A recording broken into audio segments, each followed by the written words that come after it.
Hello friends, good morning, good afternoon, good evening. So I am going to review today Dayananda Sagar College of Engineering DSCE, and this is one of the top-notch engineering college in Bangalore and in Karnataka. So DSCE has actually a very good infrastructure. So it has a superb 30 acres of campus based out of Bangalore in the Kumaraswamy layout area, right? And it provides for excellent academic environment for the students. But I am going to today to cover mostly towards the MBA part of Dayananda Sagar College of Engineering, which is also known as Department of Management Studies or DOMS, and this is affiliated with VTU, and it's an autonomous engineering college in Bangalore.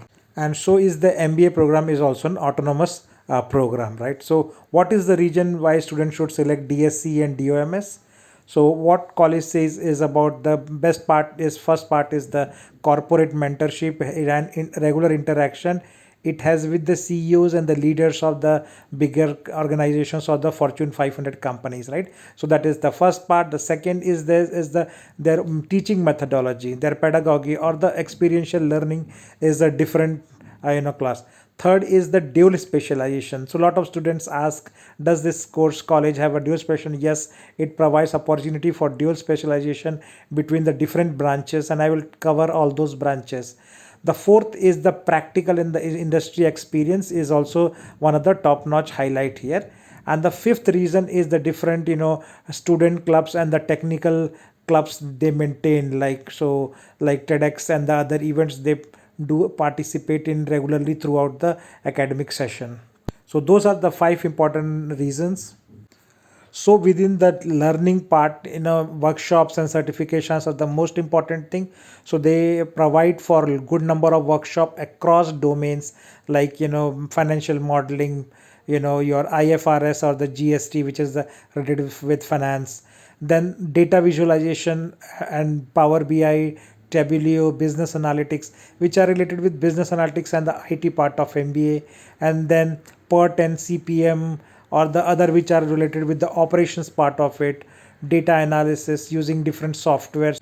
And from the students activities perspective, they have a different hackathons, ideathon, the student participate, right? And then the speaker series, thought leadership workshop, boardroom battles, and newsletters, blogs, battle of brains, and many other way which students interact and continuous develop their communication and the other interrelated skills.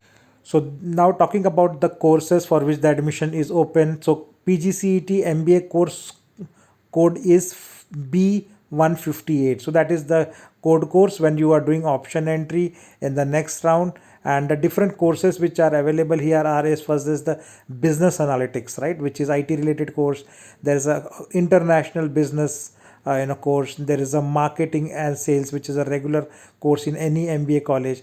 They do have a banking specialization within their MBA, operations specializations, and then they do also have human resource management, HR related specialization, finance specialization, and the IT and the data sciences specializations, right? So a lot of good specialization options, and students always doubt specifically for the business analytics specialization and how it is different for say computer science engineering in data sciences or any other MBA specializations in data science.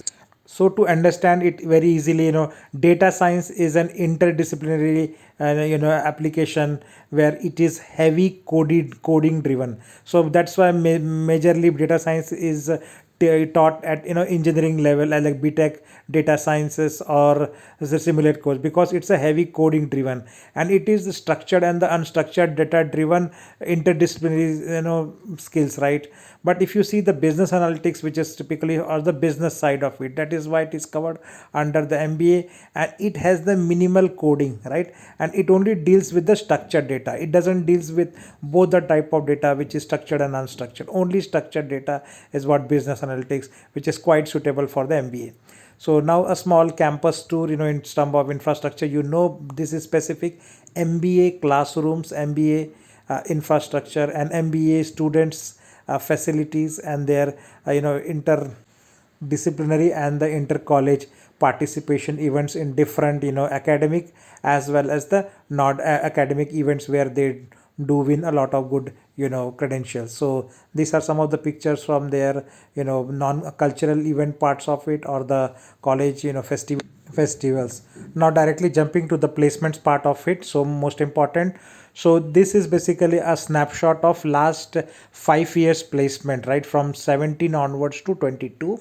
And so average class size is 116 student, right, and out of 116 student, 40% of students come from the background of btech plus mba. That's they are btech and they are doing mba, and 60% of students come from the bcom plus mba, that is they are bcom and they are doing mba. So this is the typical, only two sort of people are attending mba program here. And the placement wise, the percentage placements have increased from the 18 to from 83% to 87%.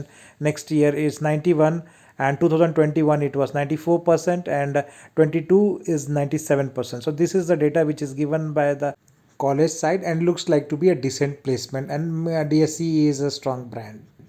Now coming to the placements, industry wise, how, which sectors get the highest placement and what proportion. So this is based on 2022 data. If you see, the highest percentage, 43% placement, is typically in the banking sector, right? So that is, if you're from commerce background, it becomes quite easy to get into the banking sectors because you are a bcom, and 43% student get in banking. Similar, another 27% student get placed in financial services. So again, it is useful for the students who come from the commerce background because they do have a regular interest in similar pursuits, right? Now then, 9% of job are related with edtech, which is education technology companies, which is suitable for students coming from the engineering background, and 24% are for the retail industry, again suitable for both engineer plus commerce background students. So basically, engineering students who are looking into banking, financial services, edutech, retail type of industry, this college is suitable from them, as well as the commerce students. All other stream students can get engaged to any type of sectors they find interested, and these are the typical companies which are coming there. So they are not the mass recruiters, but the typical, few students taken by each of them, like IBM, Spar, which is retail, Bosch engineering side, again North Trust banking side, Byju's educational technologies, Reliance retail, right, TCS consultancy services, Jaro education, Intel, Ernst and Young, again, financial services, PwC, London Stock Exchange, and so on. Now coming directly to the, most important part is the median salary, or the type of salaries which you can expect, and this is based on the NIRF data. So last 3 years placement data of 19 passing batch, 113 students were eligible to participate and placement, and 100 students got placed, right? So almost similar stuff, 80 to 90% placement. Median salary is 4 lakhs. Next year, into the 2019-20 batch, also 119 students were eligible, 89 got placed, and this was a corona year. 4.1 lakhs is the median salary. Next year, 2021 passing batch, 114 students were eligible to participate, and the number of students placed was 100, and the median salary is 4.1 lakhs. So the percentage placement in this college is quite good, but the median salaries are very much close to 4.1 lakhs, and it has not increased over the year. So students who are looking to do it part of PGCET MBA, if they are looking for the college with the 5.5 lakh median salary, then this is not the one which is going to get into your criteria. So that's all a placement update roundup I wanted to cover for DSCE. Thanks for watching, and please do subscribe to channel to get the similar placement updates of all the other MBA colleges in Bangalore and the Karnataka region.